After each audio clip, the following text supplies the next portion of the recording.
আমিও বানিয়ে ফেললাম দোকানের মতো সিঙ্গারা।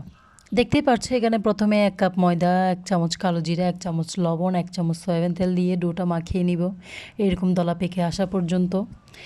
এরপর নর্মাল পানি দিব অল্প অল্প। দেখতে পাচ্ছ রুটির ডোয়ের মতো একদম আমি ডোটা বানিয়ে নিব। কিছুক্ষণ রেস্টে রাখলাম। অন্যদিকে আমি আলুর পুরগুলো বানাবো।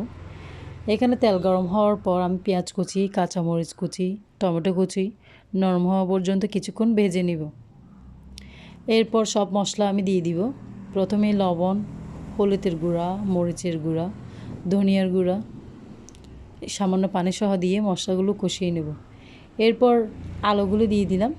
আলুগুলো নরম হওয়া পর্যন্ত ভেজে নিব। আমি এখানে আলুগুলো নামানোর আগে কিছু কাঁচা পেঁয়াজ ও ধনেপাতা কুচি একটা ম্যাজিক মশলা সহ দিয়ে নামিয়ে নিব। এতে টেস্ট আরও ভালো আসে। এবার ডোতে চলে যাব।